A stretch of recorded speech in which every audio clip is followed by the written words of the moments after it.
Let me ask you big picture. People who have lived in countries like the Philippines, Hungary, Russia, they look at some of your actions going after civil service, going after universities, law firms, the media.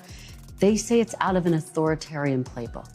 What do you say to those who believe you are taking the country down an authoritarian? And senior executive editor at Bloomberg Opinion and MSNBC political analyst and author of the bestseller Trump Nation, The Art of Being the Donald.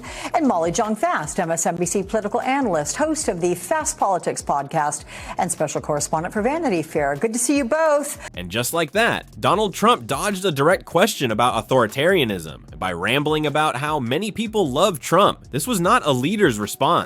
This was the political version of a smoke bomb and sprint for the exit. In this exclusive Meet the Press interview, Donald Trump was confronted head-on about growing fears he's following an authoritarian path. His response? A bizarre deflection, denial, and self-congratulation. If you're tired of the media spin and want raw, unfiltered breakdowns, hit that subscribe button now. It all started when NBC's Kristen Welker did what so many interviewers have failed to do. She didn't dance around the issue. She asked bluntly if Trump's actions, attacking the media, targeting civil service, undermining universities, mirrored what people in authoritarian countries have seen from strongmen. But instead of confronting the substance, Trump collapsed into deflection. He didn't deny the actions, he didn't explain them, he didn't even address them. He simply said, Impasse. Well, there you go again. Why don't you ask it a different way?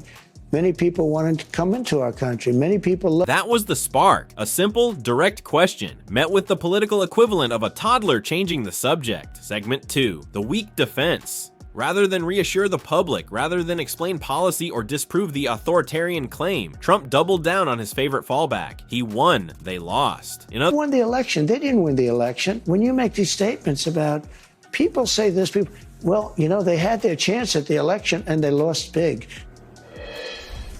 Joining me now, Tim O'Brien. In other words, if he won, he must be right. There was no mention of the media crackdown, no defense for gutting civil institutions, no reflection on stacking the judiciary or threatening the Supreme Court. Just, they lost, I won. A weak, evasive non-answer, and one that speaks volumes. Enter Tim O'Brien, veteran Trump biographer and political analyst. He didn't hold back. He called it for what it was. How do you interpret his answer? Well, it was really a non-answer, Alex. But then he went deeper, cutting through the rhetoric to expose the alarming truth. The vote and it's sour grapes. The reason people are calling him an authoritarian is because he's attacking the foundations of the Constitution. He's putting judges in play. He's subverting and ignoring the law. This wasn't speculation. O'Brien backed it with receipts. Trump's history of bulldozing opposition, silencing critics, and seeking absolute loyalty paints a clear picture. He set up a confrontation with the Supreme Court in which he may just ignore any Supreme Court orders he gets as president. That's not democratic leadership, that's rule by force. O'Brien laid out what Trumpism really means, and it's not policy debates or governance. That's problems. For Donald Trump, leadership is either about constantly surprising and shocking and stunning people so they're back on their heels, or convincing other people to follow him almost with a religion. No building bridges, no inspiring unity, no managing institutions, just chaos and control. And that brings us to the most chilling quote of all. Aggrandizement. And that's not leadership, that's a movie. If Trump's evasive "I won, they lost" line didn't set off alarms, what came next should. Tim O'Brien didn't just critique Trump's words, he exposed his entire strategy. He is taking on the media, universities,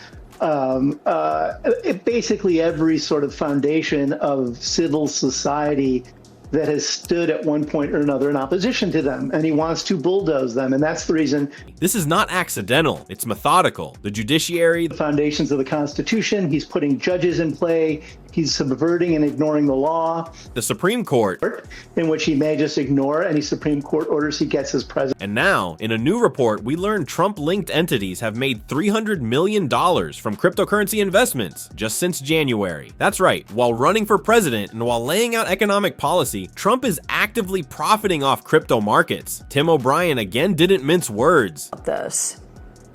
If Americans want to make sure that public policy isn't being crafted to line the wallets of people in power, yes, they should be concerned about it. If American voters... The bombshell? Trump's financial interest in crypto may be shaping national policy. That includes hosting crypto businessmen at the White House, promoting crypto as a potential reserve currency, rolling back Biden-era regulations that would monitor fraud, and who benefits? Of the fact that he has a financial interest in a crypto brokerage, and he and his children trade cryptocurrencies, that some of which are directly tied to Trump himself. So, as the segment ended, the panel turned to Molly Jong-Fast, who didn't hold back. Look, the guy's an authoritarian, and that's what we're seeing is, he's engaging in those he's an autocrat. And boom, she pointed to Trump's open desire for vengeance, something he promised before he was elected the first time. When he was running for president, you'll remember people would say, well, you don't really want to do revenge stuff. And he'd say, no, actually, I want to do. No one can say this was unexpected. This isn't new Trump. This is unleashed Trump. To do more. This is Trump Unfettered. He doesn't have grown-ups in the room. And as for Trump's economic hypocrisy, I mean, look, Molly, Trump is making money hand over fist with his cryptocurrency, while at the same time, he's telling people, hey, come the holidays, you can't have $30, you can only have $3. It's rich man populism, telling working families to tighten their belts while he stuffs his own pockets with crypto cash. Molly delivered the knockout. That was what he ran on. Now he's making things more expensive. Trump said he was going to drain the swamp. Now he's doing all these things that seem very swampy.